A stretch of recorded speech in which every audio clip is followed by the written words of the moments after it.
Isang mapagpalang umaga po sa inyong lahat. Isang mapagpalang umaga. Ngayon ay inumihan ang lahat at tumayo para sa ating panalangin. Para magpangunahin mo, Ginoong Badang. Okay, niya bawat isa tayo tumayo at tayo manalangin. Ama namin nasa langit, marami pong salamat sa bigay na pinagkaloob mo sa amin na kami nakarating sa dakong ito ng payapa at kayo sa kapamakan. Patawarin niyo po kami sa aming pagkakasala, sa aming kami pangalit sa aming pag-iisip, pananalita, pag-iisiro. Wala po kami magagawa kung wala pa po. Kaya humihingi po kami ng inyong gabay, lalo na sa magulat sa umagang ito. Naway gabayan niyo po siya, na ibabahagi niya ng maayos ang kanyang inihandang pasa. Sa amin niyo po, Ama, bigyan niyo po kami ng malinaw na pag-iisip at kaalaman upang lubos namin maunawaan ang mga paksang kanyang itatalakad. Lahat ng ito ay aming magalang niyo din.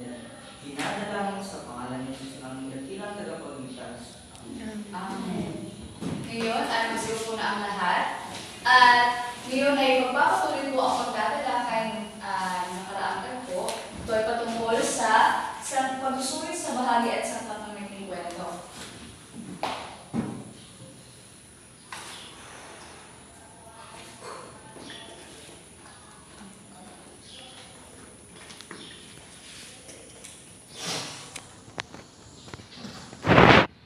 Dumako na tayo sa suliranin. Ito yung ikaapat na sangkap ng maikling kwento. Ang suliranin ay ito ang mga problema ang kinakaharap ng mga pangunahing tauhan. At siyang nagsisilbing puso ng maikling kwento. Maaari po itong panlabas na tunggalian. Ito ay laban sa tao, lipunan, o kay kalikasan. At sa panloob naman, ito yung emosyon o konsensya. So sa pagsusuri ng suliranin, kailangan talagang alamin natin kung ano yung mga pangunahing problema ang kinakaharap ng bida, kung paano niya ito hinaharap, kung paano niya ito hanapan ng solusyon, kung paano niya ito gawa ng paraan para malutasan ang problema. Halimbawa, sa Pagong at si Matching, doon ay ipinapakita doon na si Pagong ay ginawa niya ng paraan ang problemang kinakaharap niya. Ang problema kasi doon ay pandalayan ni Matching. Kaya ang ginawa niya ay talaga yung katalinuhan niya, ginamit talaga yung katalinuhan niya para malutas yung problemang kinakaharap ng ating pangunahing tauhan. Nakuha niyo ba? Opo. Iyon ay dumako na tayo sa salitaan o dialogo. Kung hindi nyo dito mabasa, meron naman tayong IMS dito. So, ang salitaan o dialogo, ito yung mga palitan ng mga usapan sa ating mga bida, mga karakter, no? So, mahalaga ito dahil pinapakita dito yung damdamin, iniisip, at ugnayan ng mga tauhan. Kung dito, nakakatulong din ang dialogo upang may pakita yung personalidad ng bawat tauhan. So, halimbawa po dito ay sa Pagong at si Matching, no? Doon ay merong salitaan doon na sinabi na ako nasa puno, ikaw nasa, ano yun? Dito ka nasa ugat, ako nasa puno. Yun yung sabi ni Matching. So doon, simpleng pahayag pero nagpapakita ng pandalayan ni Matching. So di ba, powerful din yung sangkap na salitaan na dialogo dahil kahit sa simpleng salita, may papakita yung tunay na ugali ni Matching. Di ba? Yun nga, sinabi niya na dito ka na sa ugat, ako na sa puno. Kasi yung punto niya is makuha talaga niya yung saging. Alam niyo ba yung kwento na yun? Kaya, mahalaga din ang bawat sangkap talaga na alamin, usuriin sa isang maikling kwento para malaman talaga natin kung ano yung maaring na ambag nila, di ba? Katulad ng salitaan. Kasi yung atin kasi, yung familiar na kasi natin, yung tagpuan, pero hindi natin alam, meron parang salitaan o dialogo na nakakatulong din. Kahit simpleng salita lang, ay mas naipapakita papala ang kanilang mga tunay na ugali. Gets? Nakuha po ba ninyo? Pag sinabi mo nakuha po ba ninyo, pumalakpak lamang ng 2 beses?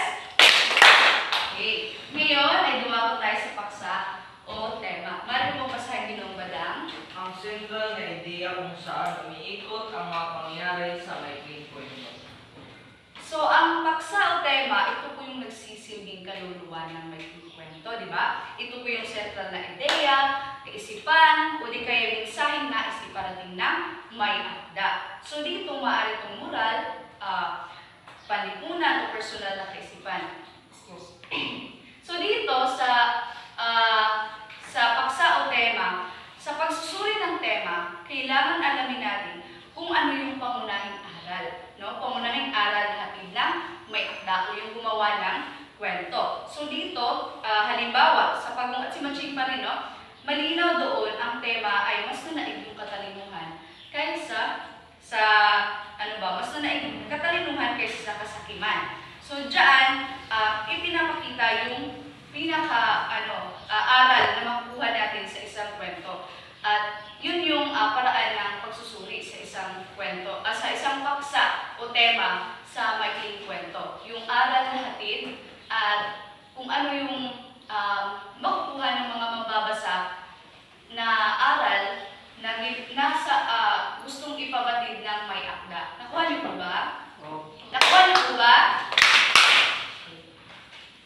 Ang susunod naman ay himig. Maaari bang basahin ninyo ng sabay-sabay? Tumutukoy sa kulay ng damdaming nagahari sa kwento. Ang himig po ay damdamin o emosyon na nangingibabaw sa isang kwento. Maaari po itong malungkot, masaya, kapanibig, at nakakatakot. Depende po sa kung ano yung layunin ng may akda o yun yung sumulat sa isang kwento. So dito ang himig ay nakakaapekto po sa karanasan ng mambabasa. Diba? Habang ito ay binabasa ang akda, habang sila ay nagbabasa, naapektuhan daw yung mga mambabasa. Habang sila ay nagbabasa, gets nyo? Dahil ang himig po, sa pagsusuri nito, kailangan tukuyin po kung anong emosyon ang nangingibabaw. Halimbawa pa rin sa pag-ungat si Maching, no? Doon, ang himig daw po doon ay ang himig daw po doon ay magaan at nakakatawa daw yung kwento. Ngunit may seryosong aral, may sabay daw na seryosong aral yung pag-ungat si Maching. Nagets po ninyo yung himig? Ito yung emosyon at damdamin na nangingibabaw sa isang kwento. Okay na ba? Okay na ba? Ano ang sunod? Paningin, pananaw. Maaari niyo bang basahin na sabay-sabay? Nagsasaad ito kung saan dapat alakayin ang paksa, kung sinong tauhan ang dapat maglahad ng mga pangyayaring Okay. So, sino bang may ideya tungkol sa paningin o pananaw? O kung sa Ingles, ano po ito sa Ingles? Ginong Ezer, meron ka bang binibining? Sige. Ang paningin ng pananaw o sa Ingles, point of view, ay ito po yung tumutukoy sa punto de vista ng pagsasalaysay ng kwento. Maaari itong unang panauhan, ako. Ikalawang panauhan, ikaw. O ikatlong panauhan, sila o siya. So dito, mahalaga ito sapagkat nakabatay dito kung paano natin naiintindihan at nararanasan ang mga pangyayari. Sa pagsusuri po ng paningin o pananaw, ay kailangan alamin kung sino yung nagsasalaysay, kung paano ito naaapektuhan ng kanyang paningin ang paglalarawan ng mga tauhan at tagpo, at kung paano naging epektibo ba ito sa pagpapahayag ng tema. So halimbawa sa pag-ungat si Maching, yung ginamit po nila ay ikatlong panauhan, ito yung sila o siya. Dahil dito, maipapakita ang parehong panig ni na Maching at Pagong. Diba? Maipapakita yung tunay na mga ugali ng bawat isa sa kanila, iba't ibang panig nila dahil sa paggamit ng ikatlong pananaw. Nagets po ninyo? Again, nagets po ninyo? Dumako naman tayo sa tunggalian. Mari mo bang basahin Binibining Rachel? Binibining Damian? Kaya lang po akong basa. tumutukoy sa paglalaban ng pangunahing tauhan at kanyang mga kasalungat. May iba't ibang uri ng tunggalian. Tauhan laban sa tauhan. Tauhan laban sa sarili.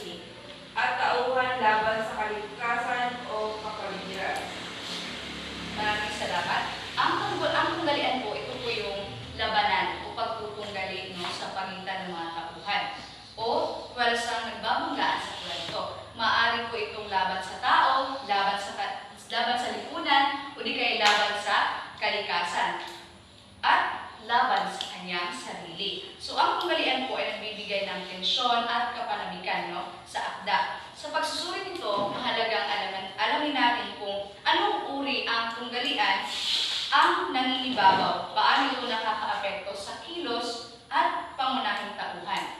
Sino ba ang may alam kung ano yung tunggalian sa pagong at simatsi? Ito ba ay laban sa sarili? Laban sa kalikasan? Ginong madam? Meron ka bang ideya? Tingin ko po ay tauhan laban sa tauhan. Maaari dahil dahil sila ay puro hayop, hayop laban sa hayop. Kung sa tao, tao laban sa tao.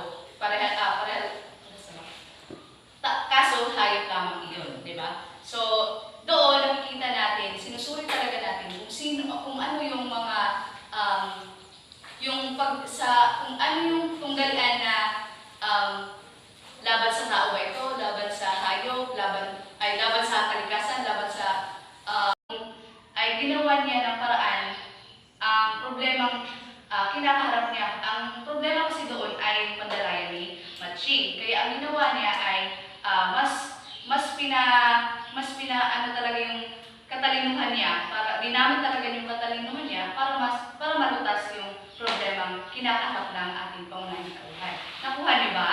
Opo. Iyon ay dumako na tayo sa salitaan o dialogo. Kung hindi dito mabasa, meron naman tayo IMSTED dito. So, ang salitaan o dialogo, ito yung mapalitan ng mga usapan sa ating mga bida, mga karakter, no? So, mahalaga ito dahil pinapakita dito yung damdamin, iniisip, at ugnayan ng mga tauhan. Kung dito, nakakatulong din ang dialogo upang may pakita yung personalidad ng bawat tauhan. So, halimbawa po dito ay sa Pagong at Simatching, no? Doon ay merong salitaan doon na sinabi na ako nasa puno, ikaw nasa ano yun? Dito ka na sa ugat, ako na sa puno. Yun yung sabi ni Matching. So doon, simpleng pahayag pero nagpapakita ng pandarayan ni Matching. So di ba, powerful din yung sangkap na salita at dialogo dahil kahit sa simpleng salita, may papakita yung tunay na ugali ni Matching. Di ba? Yun nga, sinabi niya na dito ka na sa ugat, ako na sa puno. Kasi yung punto niya is makuha talaga niya yung saging. Alam niyo ba yung kwento na yun? Kaya, mahalaga din ang bawat sangkap talaga na alamin, suriin sa isang maikling kwento para malaman talaga natin kung ano yung maaring na ambag nila, di ba? Tulad ng salitaan. Kasi yung atin kasi, yung familiar na kasi natin, yung tagpuan, pero hindi natin alam, pero parang salitaan o dialogo, nakakatulong din. Kahit simpleng salita lang, ay mas naipapakita papala ang kanilang mga tunay na ugali. Gets? Nakuha po ba ninyo? Pag sinabi ko nakuha po ba ninyo, pumalakpak lamang ng 2 beses? Okay. Ngayon ay dumako tayo sa paksa o tema. Mari po basahin Ginong Badang. Ang sentral na ideya kung saan umiikot ang mga pangyayari sa maikling kwento. So, ang paksa o tema, ito po yung nagsisilbing kaluluwa ng maikling kwento, di ba? Ito po yung sentral na ideya, kaisipan, o di kaya mensaheng nais iparating ng may akda. So, dito maaari itong moral, panlipunan o personal na kaisipan. So, dito sa paksa o tema, sa pagsusuri ng tema, kailangan alamin natin kung ano yung pangunahing aral. No? Pangunahing aral na hatid ng may akda o yung gumawa ng kwento. So dito, halimbawa, sa Pagong at Simatching pa rin, no? Malinaw doon ang tema ay mas nanaig yung katalinuhan kaysa mas nanaig katalinuhan kaysa sa kasakiman. So diyan, ipinapakita yung aral na makukuha natin sa isang kwento.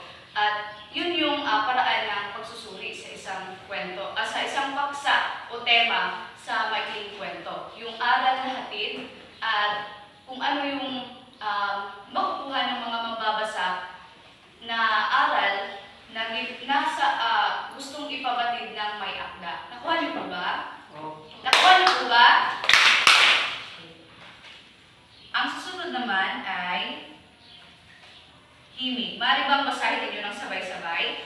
Tumutukoy sa kulay ng damdaming nagahari sa kwento. Ang himig po ay damdamin o emosyon na nangingibabaw sa isang kwento. Maaari po itong malungkot, masaya, panibig, at nakakatakot. Depende po sa kung ano yung layunin ng may akda o yun yung sumulat sa isang kwento. So dito ang himig ay nakakaapekto po sa karanasan ng mambabasa. Diba? Habang ito ay binabasa ang akda, habang sila ay nagbabasa, naaapektuhan daw yung mga mambabasa. Habang sila ay nagbabasa, gets nyo? Dahil ang himig po, sa pagsusuri nito, kailangan tukuyin po kung anong emosyon ang nangingibabaw. Halimbawa pa rin sa pagong at si Matching, no? Doon, ang himig daw po doon ay, ang himig daw po doon ay magaan at nakakatawa daw yung kwento. Ngunit may seryosong aral, may sabay daw na seryosong aral yung pagong at si Matching. Nagets po ninyo yung himig? Ito yung emosyon at damdamin na nangingibabaw sa isang kwento. Okay na ba? Okay na ba? Ano ang sunod? Paningin o pananaw. Maaari niyo bang basahin na sabay-sabay?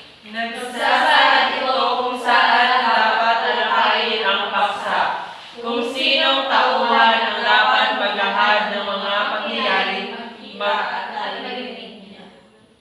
Okay. So, sino bang may ideya tungkol sa paningin o pananaw? O kung sa Ingles, ano po ito sa Ingles?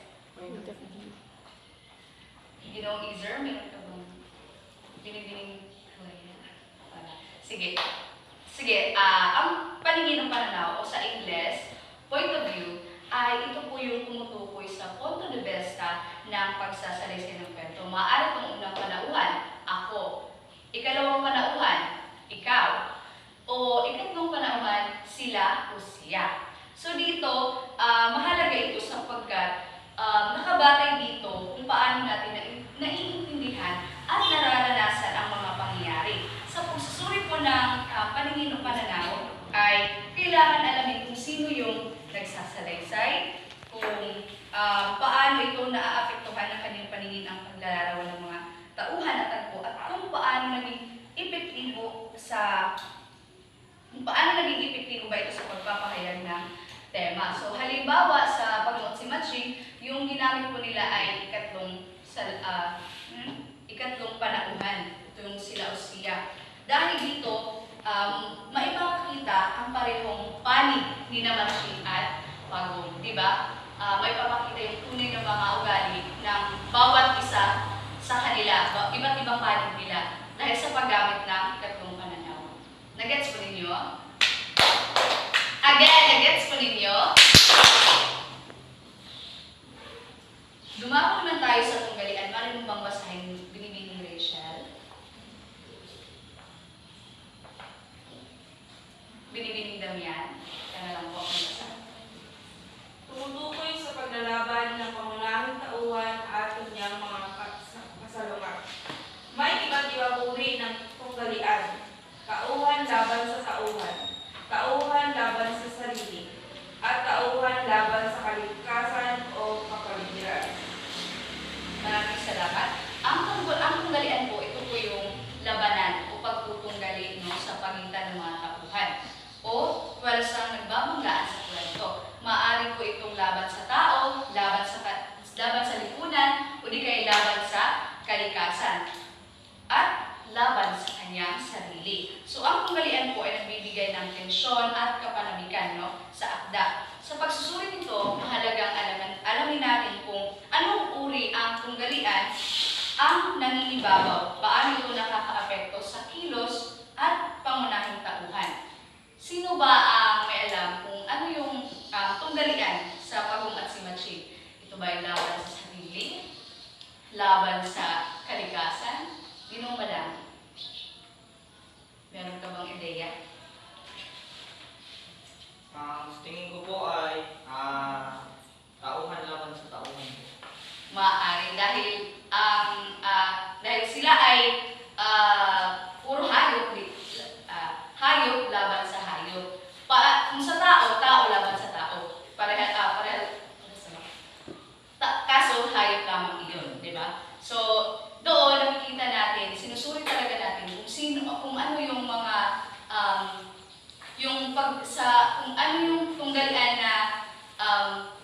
laban sa tao ba ito, laban sa hayop, laban sa kalikasan, laban sa personal, di ba? May maaring sarili lang nila ang kalaban din nila. So, yun ang sa tunggalian. Dahil dito, tinitingnan natin kung paano naging dahilan ng kasukdulan ang kanilang tunggalian at kung paano ito nagtuturo ng aral. Dumako na tayo sa panghuling sangkap, ito yung galaw. Maaari bang basahin ninyo ng sabay-sabay? Tumutukoy sa paglakad o pagunlad ng kwento mula sa pagkakalaban ng suliranin hanggang sa malutas ang suliranin sa wakas ng kwento. Maraming salamat. Ang galaw po ay kilos at aksyon ng mga tauhan na nagpapakita ng dinamismo at sigla sa kwento. Sa pamamagitan ng galaw, mas nagiging makatotohanan at masigla ang